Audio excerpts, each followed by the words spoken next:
हा बोला. मग मोर जायचा बोजा पडायचा कुठं रस्त्याकडला. बरोबर. रस्त्याकडला पडलं की आता आपल्याला कितीला मेंढर आले, आता एकला आलोय की दोनला आलोय. हा. 1 तास तिथे मेंढर हिंडवायची बरोबर. सगळ्या मुलकांना.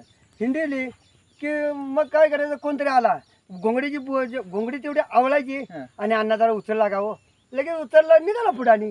नाही, पुढे नाही, पुढे निघाला की वावराची काहीतरी जोडणे आपण म्हणायचं देवा वावरच कसं तर बरोबर. शेतकरी येतोय मामा कंच्या गावचा, तर मी हाय बाबा कोल्हापुराकडला मेंढर बसवतोच काय, तर कुठचं राहणं आहे तरीच आहे. हम्म. हा बसूया म्हटलं की बाबा मी एकटा आया हा. आणि तर तासभर मेंढर राखायला त्यात बोजा पाडून येतो. बरोबर. शेतकरी मेंढर आली तर मी बोजा पाडून येते मागं.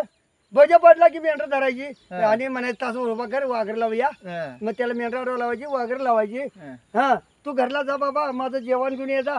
असं कधी पण काय ते दे.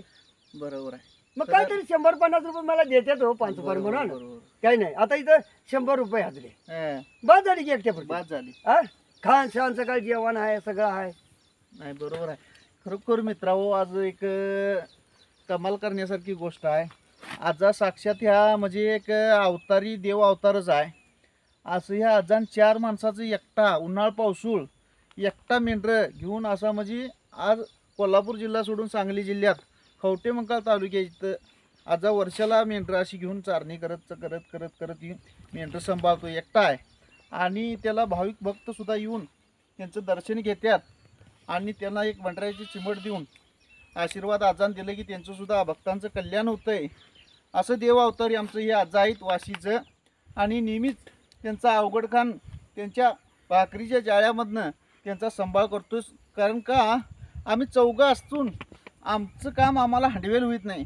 आणि आजही 100-150 मेंढरं आणि ती घोडं आणि ती बोजा आणि ती बारकी पिल्ली ही खरोखर राखतोय म्हटल्यानंतर एक कमाल करण्याची गोष्ट आहे. म्हणून देव अवतारी या आजाचं आम्ही एक दर्शन घेण्यासाठी आज या कटकुळी गावामध्ये पोचलेलं आहे. खरोखर आजानं आम्हाला सुद्धा दर्शन दिलं, मन भरून आमच्याबरोबर बोललं.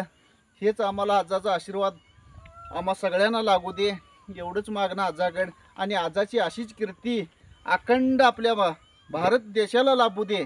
बोला बोला वाशी अवघड कानाचं चांग भले. बंद कर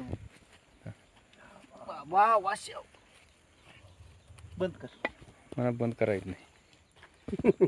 हे आता दांडगं काम झालं बाबा हे.